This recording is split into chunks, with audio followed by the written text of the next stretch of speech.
sebelum kita mulai pelajaran, silakan salah satu mimpin doa.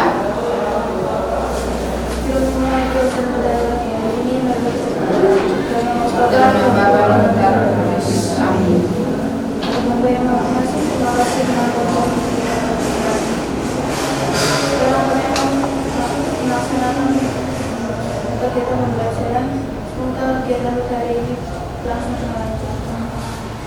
Bapa kami yang ada di surga, Dimuliakanlah namamu, datanglah kerajaanmu, jadilah kehendakmu, seperti di surga.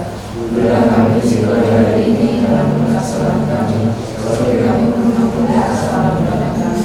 Dan jangan masukkan kami dalam pencobaan, tetapi bebaskanlah kami dari jahat. kemudian Bapa Putra dan Roh Kudus, Seperti pada mula, sekarang, selalu, dan sepanjang segala abad. Tuhan nama Yesus, Maria dan Yesus, Sekarang dan selama-lamanya. dan Bapa dan Putra dan Roh Kudus. Amin. Ya, hari ini kita pelajarannya tentang hati nurani. Ada yang sudah tahu tentang hati nurani? Sudah pernah dengar hati nurani? Hati nurani bisa juga disebut hati kecil atau suara hati. Tuh. Saya mau tanya, kira-kira perlu nggak mempelajari suara hati? Perlu. Seandainya kamu sebagai seseorang tidak bisa berpikir, bisa sekolah nggak? Bisa menjawab nggak? Nggak bisa. Maka kita perlu mempelajari hati nurani supaya bisa membedakan antara hati nurani dengan pikiran. Biasanya bertentangan, apalagi dengan hal-hal yang nikmat atau yang instan. Biasanya suara hatinya ini, pikirannya berbeda. Nah, tujuan pembelajaran kita hari ini, hati nurani, peserta didik dapat menguraikan makna, peran, dan fungsi suara hati berdasarkan pengalaman hidup sosial dan terang kitab suci serta ajaran gereja. Kita masuk ke dan lihat contoh satu masalah hati atau suara hati atau hati nurani yang tidak bisa dilihat. Silakan dibuka di YouTube.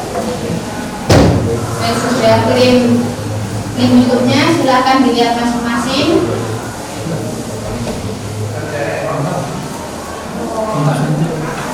Bisa? Ya, itu silakan dulu ditonton, dilihat videonya dengan baik, nanti akan menjawab pertanyaan, beberapa pertanyaan berdasarkan video itu.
Sudah?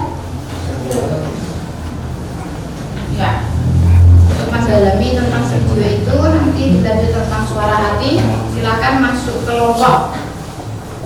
Silahkan berdiskusi di kelompoknya, nanti jawabannya ditulis dengan soal yang di lembar itu. Ada 8 soal.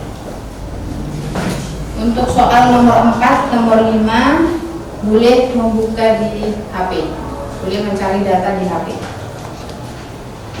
Itu salah satu menulis jawabannya. Jadi berarti ada nanti 3 jawaban. Ya, kalau sudah selesai dijawab, nanti saya akan menyuruh membacakan atau mempresentasikan jawaban per kelompok. Silakan nomor 1, bagaimana kesan kalian ketika melihat atau menonton video yang barusan. Nomor 2, apa yang dilakukan oleh penjaga toko tersebut terhadap pengemis atau gelandangan yang diusirnya itu? Apa aja yang dilakukan? Nomor 3, apa yang dilakukan oleh penjaga toko tersebut atau apa yang dirasakan oleh penjaga toko tersebut setelah melihat rekaman CCTV? Nah, untuk menjawab nomor 4 boleh cari di internet ada berapa banyak yang tergolong miskin di DIY atau Sleman. Lalu apakah ada tindakan pemerintah terhadap mereka? Nomor 6 juga boleh mencari di internet atau boleh pendapat sendiri. Uraikanlah pengertian suara hati. Nomor 7, tunjukkan berbagai kasus di dalam masyarakatmu atau dalam negara kita yang menunjukkan bahwa banyak orang yang sudah tumpul suara hatinya. Jelaskan juga dampak bagi masyarakat ataupun bangsa kita serta bagi generasi muda. Kita termasuk generasi muda, apa dampaknya?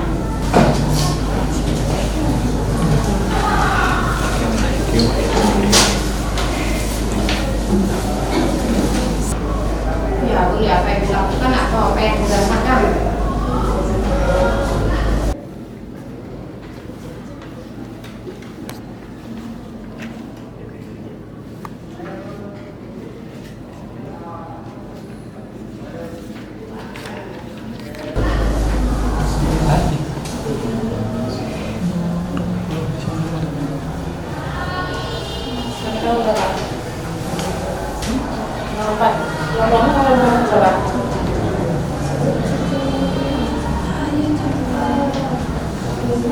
Ini nomor 3, nomor 4, nomor 5 ya,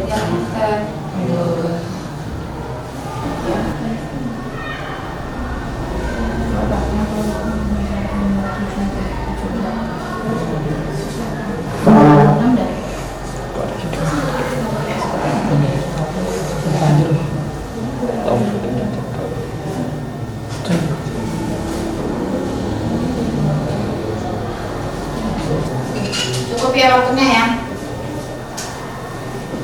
Nomor 1 kelompoknya Valen. Apa jawaban nomor 1 Valen kelompokmu? Ya, silakan bacakan jawaban nomor 1. Rasanya sedikit terharu atau menyentuh hati karena orang yang diusir sebenarnya melindungi toko itu, tapi tidak dihargai oleh pemilik toko. Ya, nomor 2. Nomor 2, apa yang dilakukan oleh penjaga toko tersebut terhadap pengemis itu? Diusir dari toko, diguyur, dipukul dan dicaci maki. Iya, nomor 3. Dalam sektoral maupun lintas sektoral. Terus untuk yang dilakukan pemberdayaan UMKM. Ya. Sudah. Ya, jawaban nomor 6 apa? Menurut pendapatmu boleh, menurut yang hasil pencarian boleh. Pencarian suara hati adalah keputusan praktis akal budi yang membantu seseorang dalam menjalankan atau membatalkan suatu tindakan. Ya, boleh. Terima kasih ya. Nomor 7 sama nomor 8. Yuk. 7 itu pertanyaannya, tunjukkan kepentingan sebagai kamu atau dalam kita yang tunjukkan bahwa orang yang sedang tumbuh secara hidupnya jelaskan juga dari masyarakat maupun masyarakat. Kalau kasusnya itu kayak misalnya ada di jalan itu ada kecelakaan, Terus orang-orang di sekitar itu malah cuma nge-videoin gitu loh, nggak nolong, cuma ngeliatin. Itu kan contoh yang kayak mereka tuh harinya yang kumpul. Ya, kira-kira ada dampaknya nggak untuk negara atau bangsa atau masyarakat? Banyak, kalau dampaknya ada. Kalau berarti jadi generasi mudanya itu jadi nggak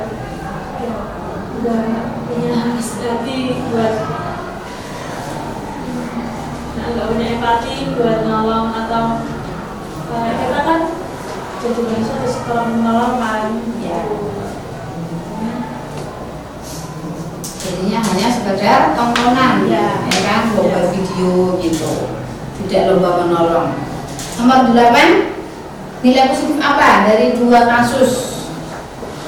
Kasus pertama tadi yang di video yang kita sudah melihat dari YouTube, kasus kedua dari contoh yang telah kamu jelaskan itu.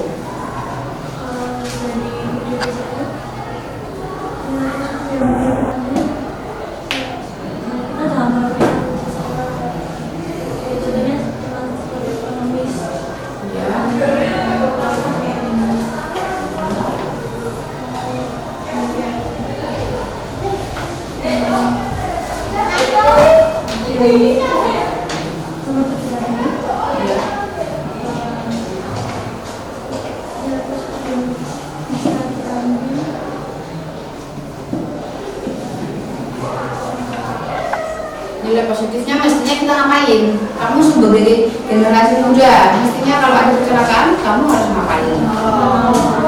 Itu ya, itu jawabannya ya. Terima kasih, jawabannya kurang lebih semua benar. Untuk mendalami materi, kalian nanti boleh membaca di rumah. Di paket ada di halaman 43 sampai 45 untuk mendalami materi itu. Di sana sudah dirangkum, ada penjelasan. Itu kesimpulannya kita baca dari paket. Suara hati adalah tempat di mana Allah membisikkan apa yang boleh kita lakukan dan apa yang tidak boleh kita lakukan. Maka menaati suara hati sama artinya menaati Allah sendiri. Ketaatan kepada suara hati atau ketaatan kepada Allah itu perlu dilatih mulai dari hal-hal kecil. Pelajaran hari ini kita cukupkan. Jangan lupa di rumah dibaca lagi materinya. Hari ini kita cukupkan. Kita lanjutkan minggu depan.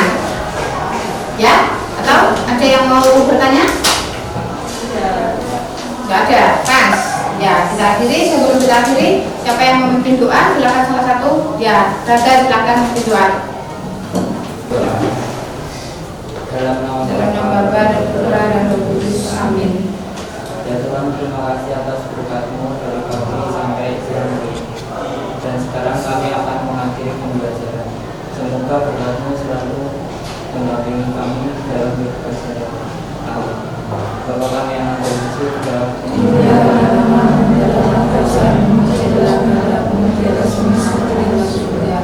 berilah kami rezeki pada hari ini dan ampuni kesalahan kami, seperti kami mengampuni yang bersalah pada kami. Dan janganlah masukkan kami ke dalam pencobaan, tetapi bebaskanlah kami dari yang jahat. Amin. Dalam nama Bapa dan Putra dan Roh Kudus. Terima kasih ya. Sampai ketemu minggu depan.